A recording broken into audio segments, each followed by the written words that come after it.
Assalamualaikum warahmatullahi wabarakatuh. Salam sejahtera untuk kita semua. Salam juara. Bertemu lagi dengan saya Anggia Devi, guru mata pelajaran kimia. Pada kesempatan kali ini, Ibu akan membahas materi tentang sistem dan lingkungan serta reaksi eksoterm dan endoterm pada bab termokimia. Silahkan disimak.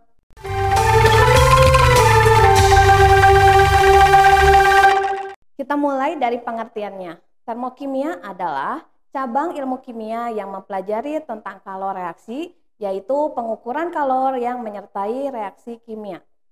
Selain itu, merupakan penerapan dari hukum 1 termodinamika yang kaitannya dengan reaksi kimia. Energi adalah kemampuan untuk melakukan kerja. Contoh, ada energi otot, energi angin, energi kimia, energi kalor, dan bentuk-bentuk energi yang lainnya. Hukum 1 termodinamika yaitu adalah hukum kekekalan energi, dinyatakan oleh James Prescott Joule, merumuskan asas kekekalan energi, yaitu energi tidak dapat diciptakan maupun dimusnahkan, tetapi dapat diubah dari bentuk energi yang satu ke bentuk energi yang lainnya. Selanjutnya, kalor merupakan salah satu dari bentuk energi yang berpindah dari suhu tinggi ke suhu yang lebih rendah. Kita masuk ke sistem dan lingkungannya. Pengertiannya, sistem adalah reaksi atau proses yang sedang menjadi pusat perhatian kita. Kalau lingkungan adalah segala sesuatu yang berada di sekitar sistem, yaitu dengan apa sistem tersebut berinteraksi. Contohnya, jika sepotong pita magnesium kita masukkan ke dalam larutan asam klorida, maka pita magnesium akan segera bereaksi dengan HCl, disertai pelepasan kalor yang menyebabkan gelas kimia beserta isinya menjadi panas. Campuran pita magnesium dan HCl itu kita sebut sebagai sistem. Sedangkan air dan gas kimia serta udara di sekitarnya kita sebut sebagai lingkungan. Lalu, interaksi sistem dan lingkungan. Terlihat pada gambar paling kiri, ada botol kaca tidak bertutup. Ini adalah contoh dari sistem terbuka. Kalor dan materi seperti gas itu dapat keluar dan masuk. Sedangkan yang di tengah, botol kaca bertutup. Ini adalah contoh dari sistem tertutup. Kalor dapat keluar masuk, sedangkan materi tidak dapat keluar masuk karena terhalang tutup botolnya. Nah, sedangkan terlihat pada gambar paling kanan ada botol kaca yang dilapisi jaket atau styrofoam. Ini seperti termos. Ini adalah contoh dari sistem terisolasi. Kalor dan materi tidak dapat keluar dan masuk.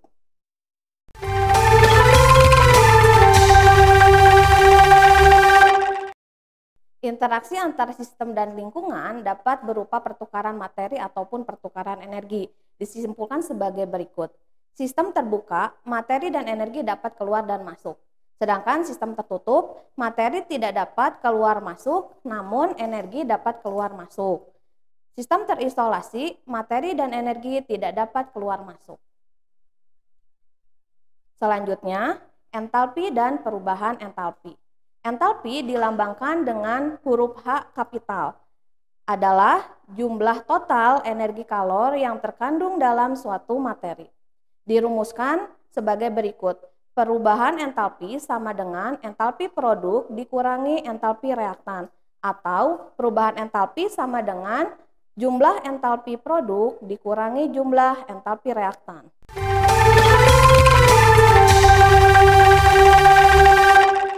Reaksi termokimia ada dua jenis reaksi. Yang pertama, reaksi eksoterm, di mana reaksi ini adalah melepas kalor, sehingga delta H bernilai negatif.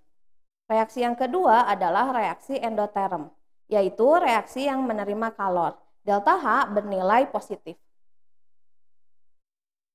Reaksi eksoterm dan reaksi endoterm. Reaksi eksoterm, reaksi kimia yang menghasilkan kalor, di mana kalor mengalir dari sistem ke lingkungan.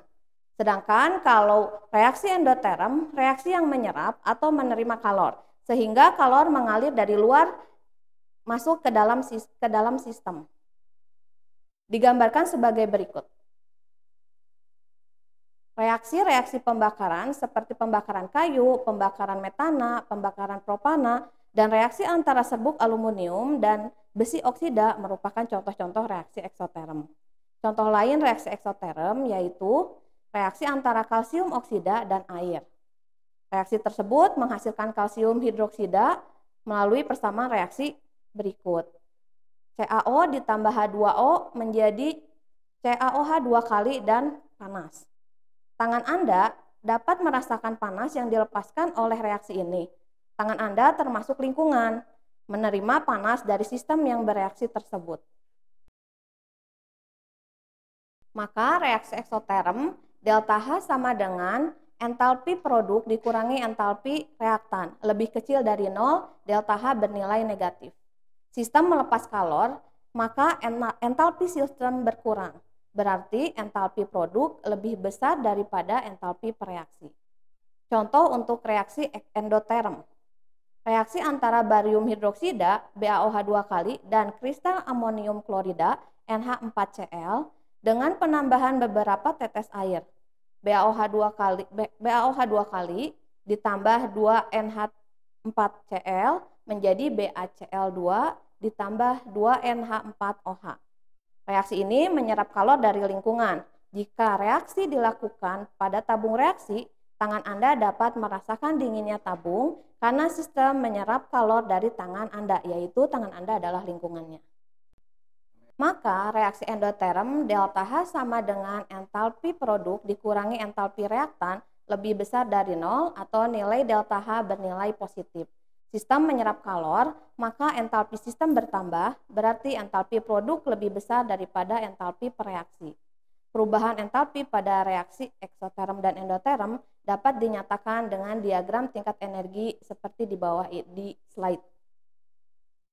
Nah, perubahan entalpi mengasumsikan kalor yang dikeluarkan atau diserap selama reaksi kimia. Misalnya, pada reaksi eksoterm, wadah tempat reaksi berlangsung akan terasa panas ketika dipegang. Kehilangan energi dapat ditunjukkan bahwa molekul reaktan berada pada entalpi yang lebih besar daripada molekul produk. Oleh karena itu, perubahan entalpi pada reaksi eksoterm berharga negatif. Hal ini dapat ditunjukkan pada gambar A, yang menunjukkan bahwa entalpi total pada reaksi sebelum reaksi berlangsung dan setelah reaksi.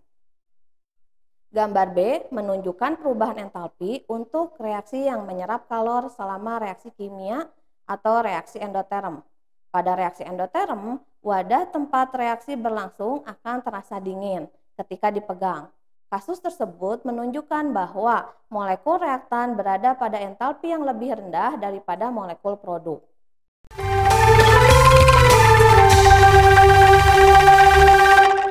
Berikut adalah contoh-contoh yang lain dari reaksi eksoterm dan endoterm. Reaksi eksoterm, pertama ada pembakaran, ada respirasi, ada reaksi penetralan. Dan contoh dari reaksi endoterm, ada reaksi fotosintesis, dekomposisi termal, dan reaksi antara kokas dan uap air. Bagaimana adik-adik? Apakah kalian paham dengan materi yang sudah Ibu berikan?